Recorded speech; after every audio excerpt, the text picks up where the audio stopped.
Coordination chemistry में कौन सी category के कंपाउंड्स इंक्लूडेड हैं, ये फर्स्ट लेक्चर में हमने इंक्लूड किया था।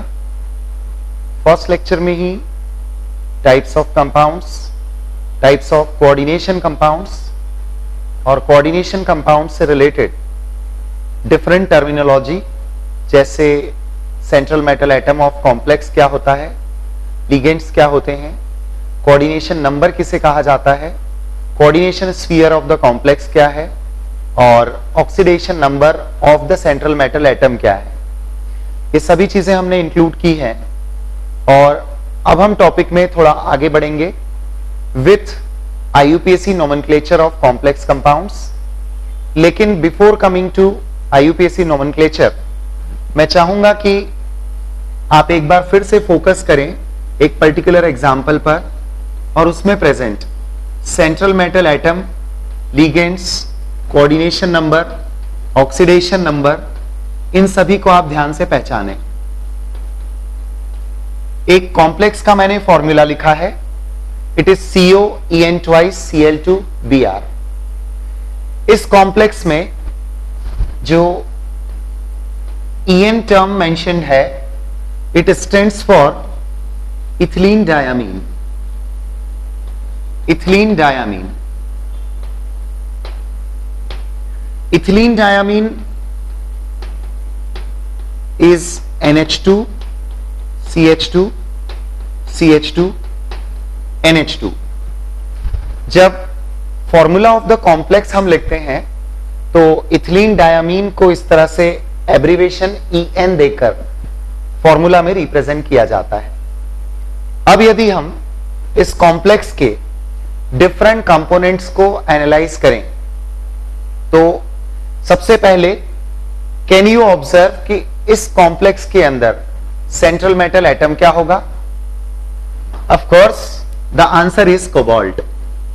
This is the central metal atom of the complex.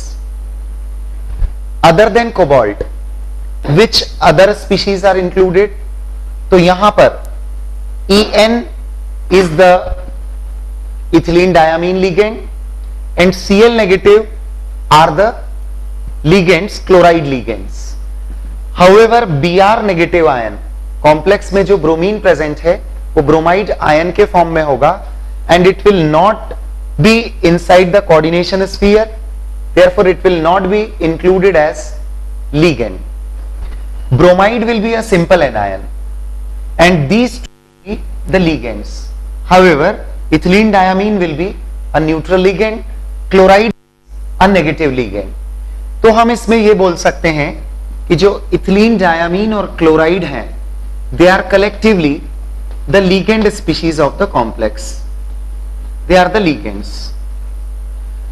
If we ionize this complex into ions, Br negative will be separated and the coordination sphere will get +1 charge. इसका मतलब यह है कि जो Br नेगेटिव है, it is present as the simple anion in the complex.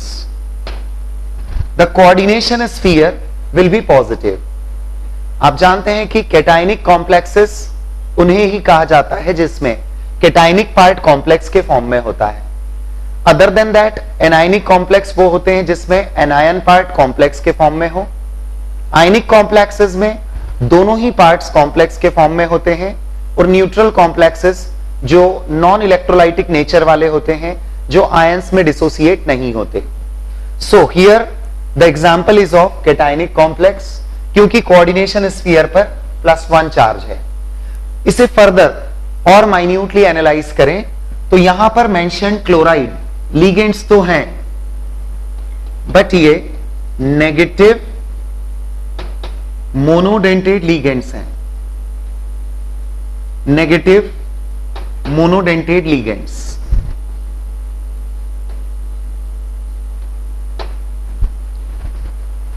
हम जानते हैं कि लिगेंड्स को चार्ज के अकॉर्डिंग क्लासिफाई किया जाए तो दे मे बी नेगेटिव और neutral, rarely they may be positive also. तो यहां पर जो क्लोराइड लिगेंड है that is negative. Linkage wise ligands are monodentate or polydentate. Monodentate means that forms one bond with central metal atom. Polydentate can form more than one bond with the central metal atom. Here chloride is a monodentate ligand. Ethylene diamine जो यहां पर show किया गया है, as you can see in the structure, the two nitrogen atoms are present with one lone pair on each atom. इसी की वजह से ये एक बाइडेंटेड लिगेंड होगा and you can see there is no charge on this species. इसका मतलब यह है कि यह न्यूट्रल बाइडेंटेड लिगेंड की कैटेगरी में होगा. It is a neutral bidentate ligand. So ethylene diamine are neutral bidentate ligands in the complex. So I think this picture should be very clear now. CMA is there, cobalt, central metal atom, which is the Lewis acid component of the complex. Ligands, which are the Lewis basic components of the complex. यहां पर दो type के ligands हैं. Negative monodentate ligands are chloride. Neutral bidentate ligands are ethylene diamine. Bromide shown here is the simple anion. Now comes coordination number of the central metal atom. We had defined coordination number of the central metal atom to be the number of bonds formed by central metal atom with the ligands. Two bidentate ligands are involved. So how many bonds must be formed by two bidentate ligands with cobalt? 4. Two monodentate ligands are present. How many bonds will be formed by two monodentate ligands? One bond by each. That means total 2. दोनों का मिलकर total number of bonds जो cobalt के साथ ligands form करेंगे that will be 6. So here the cobalt atom is having coordination number equals to 6. I think this point needs to be repeated. So let us have once again the point. How is coordination number 6? Chloride monodentate ligands हैं, ethylene diamine bidentate ligands हैं. Two chloride will form 2 bonds while 2 ethylene diamine will form total 4 bonds because it is a bidentate ligand. So 2 bonds by chloride and total 4 bonds by 2 ethylene diamine units. That means the total number of bonds that is coming 6. That way the coordination number is 6. Now the last thing which is left here is the oxidation number of cobalt. Cobalt का oxidation number we can determine by considering it to be X. If I consider the oxidation number of cobalt to be X, then what is the charge on ethylene diamine? It is 0. What is the charge on chloride? It is -1. What is the charge on bromide? It is -1. Of course, in determination of oxidation number of cobalt, you need to include all the components. तो हम chloride को भी include करेंगे. 2 into -1 is the charge of chloride. -1 is the charge of bromide, which is equals to 0. We could have done one thing कि यहां पर bromide का charge जैसे मैंने -1 लिखा है तो ओवरऑल कॉम्प्लेक्स एक न्यूट्रल स्पीशीज है, इसलिए हमने इसको इक्वेट किया 0 से. इन केस यदि हम ब्रोमाइड को यहां से सेपरेट करते हैं तो कोऑर्डिनेशन स्फीयर पे चार्ज होता है +1 और उस तरह से भी हम x की वैल्यू यानी कोबाल्ट का ऑक्सीडेशन नंबर डिटरमाइन कर सकते हैं, which is very simple. x plus 2 into -1 equals to +1. यदि मैंने ये इंक्लूड नहीं किया होता तो coordination sphere would have got +1 charge और उसी चार्ज से आप इसको इक्वेट करते तो आपकी इक्वेशन बनती x plus 2 into -1, ये चार्ज क्लोराइड का होता. इसके अलावा that will be equal to +1 क्योंकि जो कोऑर्डिनेशन स्फीयर पे चार्ज होगा वो +1 होगा. This calculation is the usual calculation of oxidation state. x की वैल्यू यहां से देखें, the value of x comes to be +3.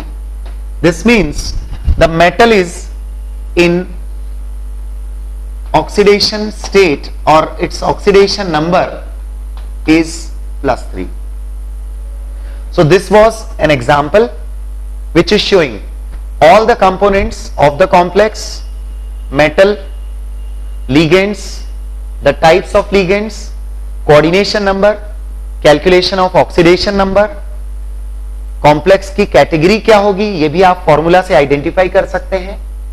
जैसे हम IUPAC नॉमेनक्लेचर के रूल्स की बात करेंगे वैसे ही एक इंपॉर्टेंट पॉइंट ये भी होता है कि कोबाल्ट के साथ जैसे हमने कॉम्प्लेक्स का फॉर्मूला दिया तो कौन कौन से कंपोनेंट्स को कैसे शो किया जाता है।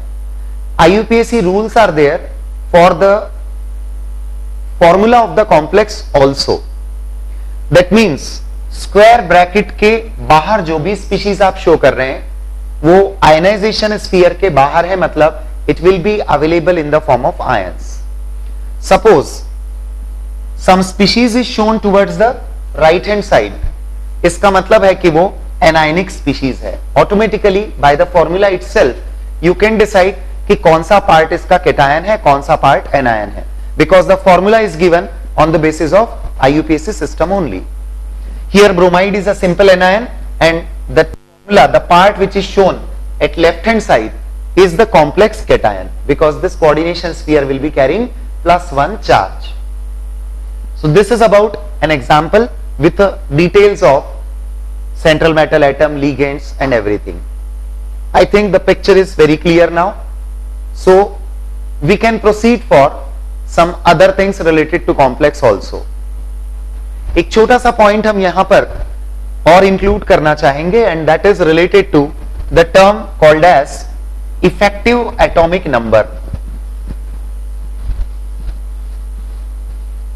Initially the concept of effective atomic number was given assuming as if this will relate the stability of complex, but later on it has been proved कि ये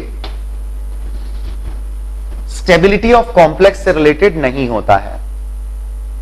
I repeat, concept of effective atomic number was given by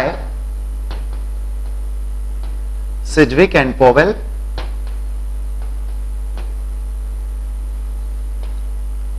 Initially सिजविक और Powell ने यह consider किया था कि effective atomic number एक complex के लिए सेंट्रल मेटल एटम की ऐसी वैल्यू होगी जिसको बेसिस बनाया जा सकता है to understand the stability of any complex.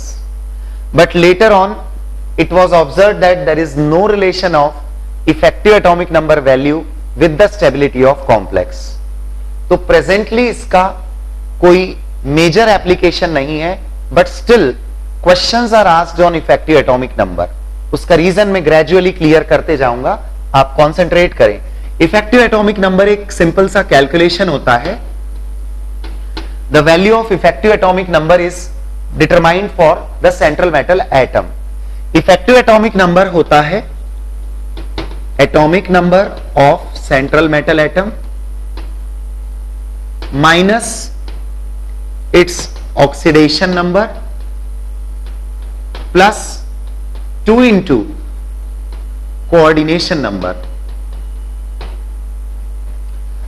Central metal atom का atomic number, central metal atom का oxidation number, central metal atom का coordination number.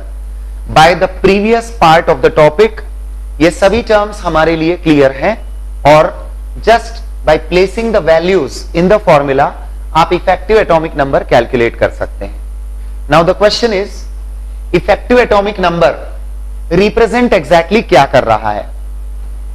Atomic number of central metal atom means the number of electrons with metal. Metal के अपने electrons का number जो atomic number से reflect होता है, minus oxidation number. Since the metal is in positive oxidation state, that means it has lost electron for the formation of complex.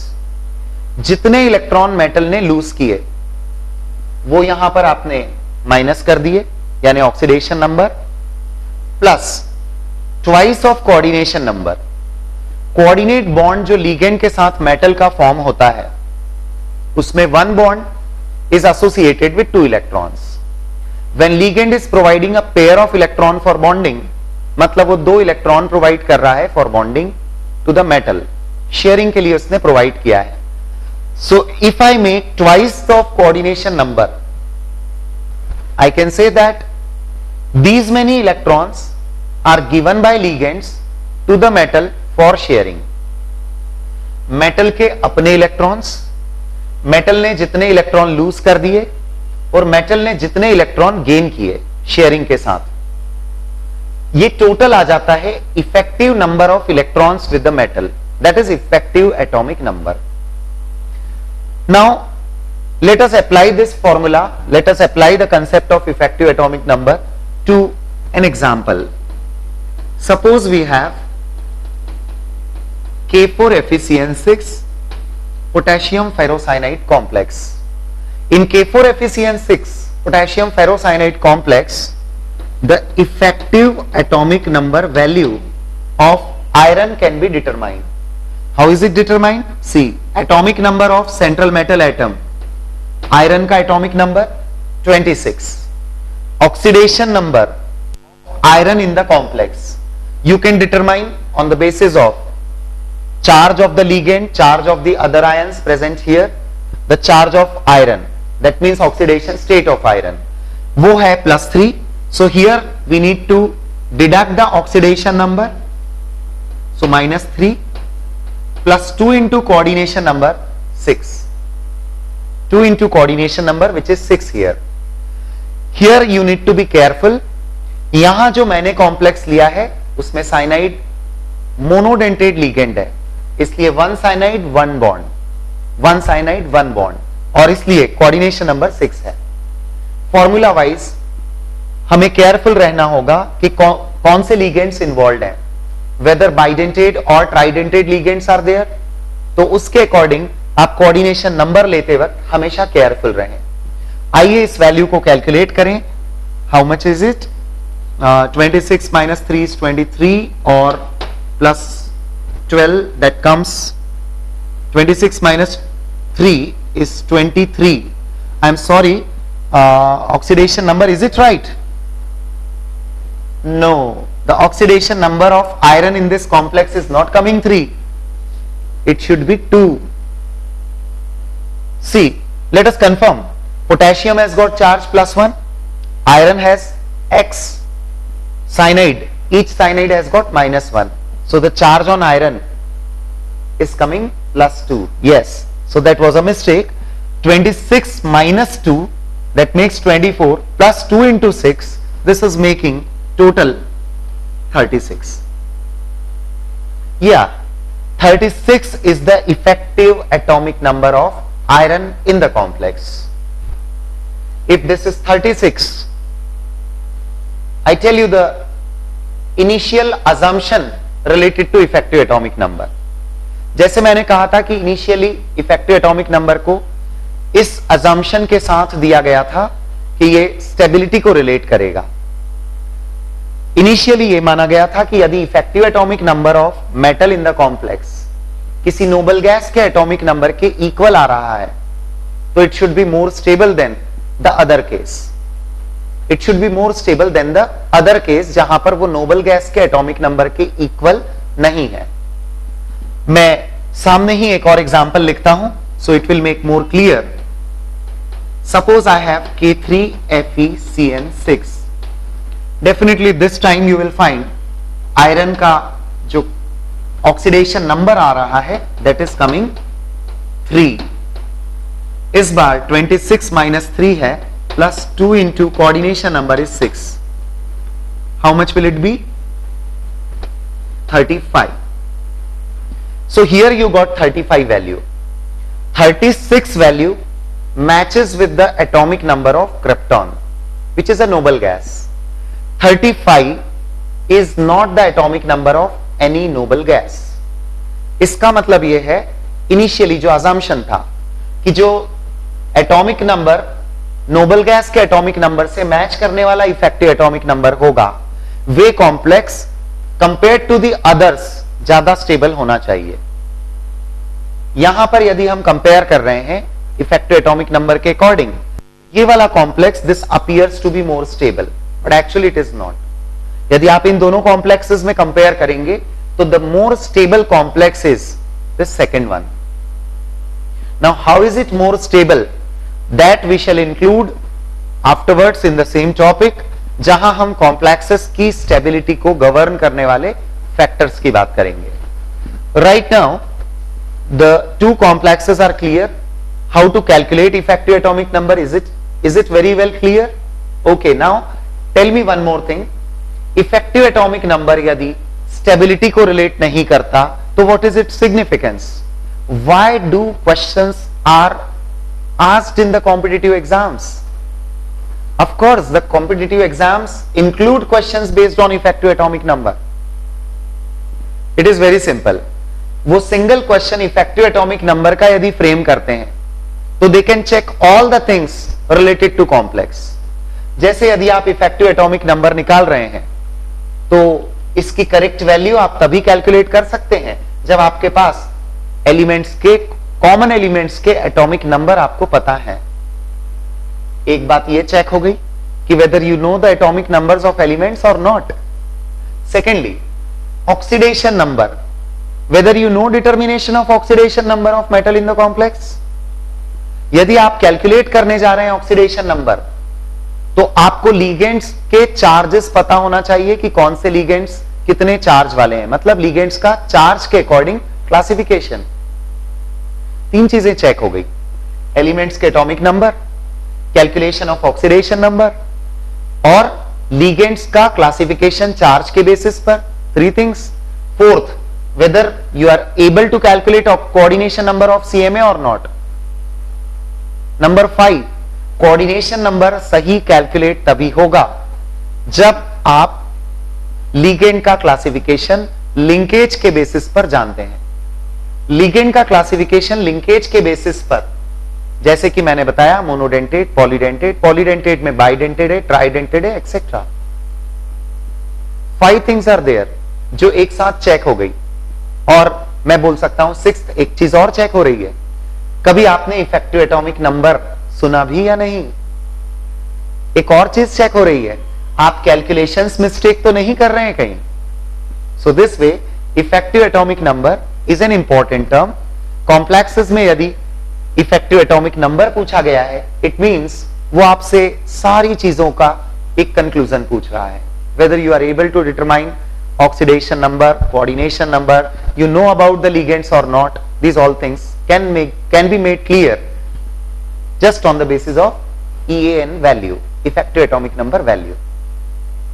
Now after this you can go for the practice of calculation of effective atomic number from all the complexes which were previously written, I mean in the first lecture and even today we included one complex। इससे पहले आप उनके practice के लिए effective atomic numbers calculate कर सकते हैं और जो भी कॉम्प्लेक्सेस हम टॉपिक में आगे इंक्लूड करेंगे उनकी प्रैक्टिस के लिए आप इफेक्टिव एटॉमिक नंबर का कैलकुलेशन कर सकते हैं। After all these things the most important part comes to be in the form of nomenclature।